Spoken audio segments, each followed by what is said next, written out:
Assalamualaikum warahmatullahi wabarakatuh.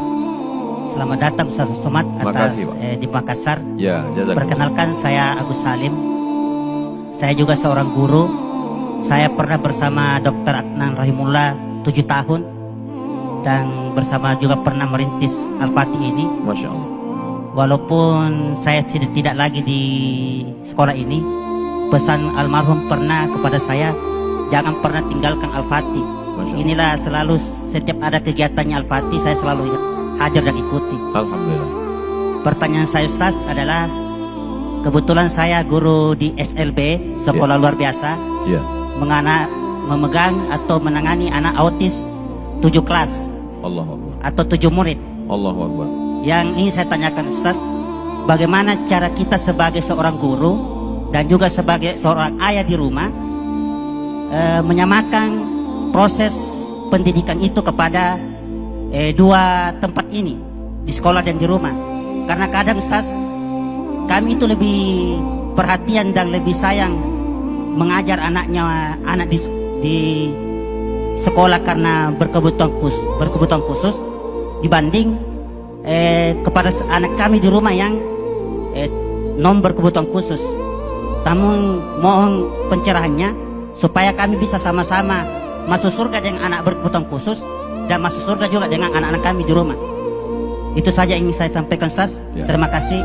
Semoga kita semua di dalam majelis ini masuk dalam surganya Allah Subhanahu wa taala. Amin ya rabbal alamin. Terima kasih. Assalamualaikum warahmatullahi wabarakatuh. Waalaikumsalam. Saya anak pertama di keluarga 2 orang, saya dan adik saya dua-duanya laki-laki. Sebagai anak pertama, saya termasuk anak yang tidak bisa berpisah dengan ibu. Kemana saja ibu saya ikut.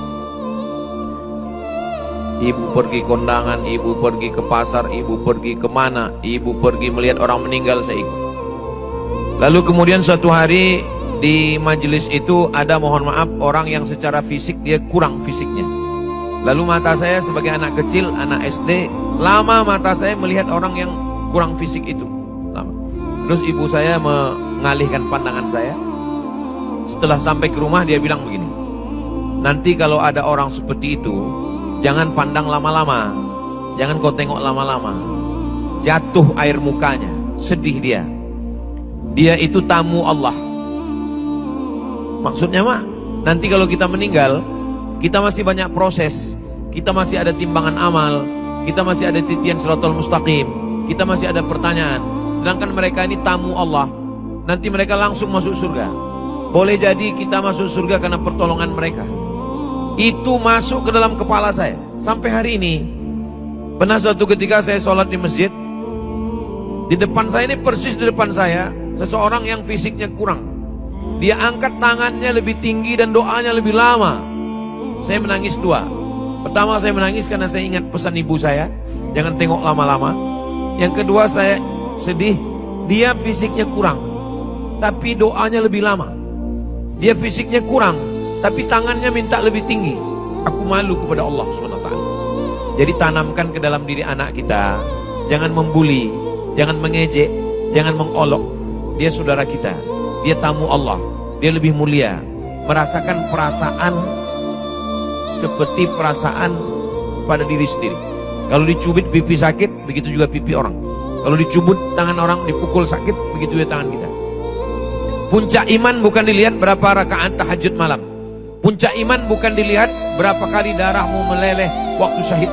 Puncak iman adalah la yu'minu ahadukum, kau belum beriman hatta yuhibba li akhih, sampai kau sayang kepada saudaramu ma yuhibbu li nafsih, sama seperti sayang pada diri sendiri. Bapak guru, beliau lebih terasa di sekolah itu rasa cinta, rasa sayangnya kepada anak ini lebih daripada anak kandungnya sendiri di rumah. Kenapa? Karena anak ini fisiknya kurang. Mungkin akalnya sempurna, tapi emosionalnya, komunikasi sosialnya kurang. Berapa banyak mereka yang secara akal sempurna, hafalannya kuat, tapi komunikasi sosialnya kurang. Dan Bapak lebih sayang kepada mereka secara kecenderungan hati. Sedangkan anak di rumah ini ada ibunya, ada saya. Jadi memang hati ini bukan milik kita, dia milik Allah Subhanahu wa taala. Kenapa ada ayah kandung, ibu kandung yang benci kepada anak seperti ini, malah ditinggalkan, malah dibuang, tapi bapak justru lebih sayang. Innallaha idza ahabba 'abdan ista'malahu. Kalau Allah cinta kepada seorang hamba, hamba itu dipakainya. Cincin kita ada 10, tapi kita sayang pada cincin ini. Cincin ini akan selalu kita pakai. Kenapa? Karena kita sayang. Allah sayang sama bapak, maka dipakainya hati bapak. Hati bapak itu dipakai Allah. Sementara ayah kandungnya sendiri, ibu kandungnya sendiri mungkin benci, mungkin tak sayang, mungkin dibuangnya, mungkin diserahkannya. Tapi Allah bisa pilih hati bapak. Itu memang misteri. Saya sendiri banyak yang di luar logika akal melihat dunia ini.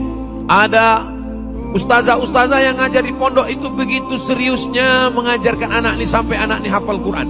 Yang saya sendiri malu, mungkin saya tidak bisa begitu, tapi saya berusaha. Saya kalau di rumah hari Selasa, hari Rabu, hari Kamis, subuh Selasa, subuh Kamis 2 kali, saya tetap membacakan tafsir Jalalain ke anak-anak. Apa yang saya lihat bisa diajarkan, ustazah lain bisa ngajar, tapi kenapa saya mengajarkan? Anak ini nanti akan menikah, dia akan punya suami, dia akan punya anak, dia akan punya pondok, dia jadi ustazah.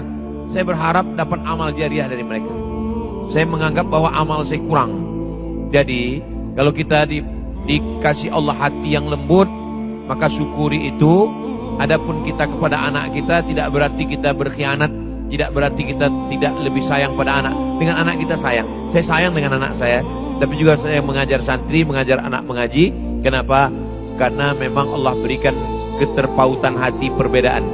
Hati punya Allah, kita minta kepada Allah, ya muqallibal qulub, engkau yang membolak-balikkan hati, sabit qulubana. Sekarang ini banyak orang yang mati hatinya.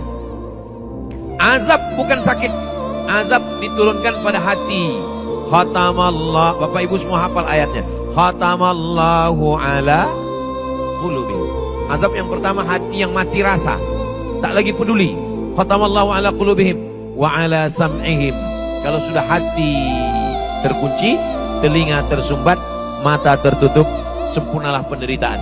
Summum bukmun umyun, peka, tuli, bisu, buta, la ya'qilun, tidak lagi bisa berpikir, la yubsirun, tidak lagi bisa melihat, la yarji'un, tidak lagi bisa kembali. Maka bapak diberikan Allah hati yang lembut, bisa mendidik anak-anak berkebutuhan khusus, dan bahkan lebih sayang. Bukan berarti tidak sayang kepada anak. Mudah-mudahan Allah menjaga kita semua, kita istiqomah sampai pada akhirnya nanti kita masuk ke surga bersama Rasulullah Sallallahu Alaihi Wasallam. Demikian, saya kembalikan ke Ustaz Amirul Mukminin.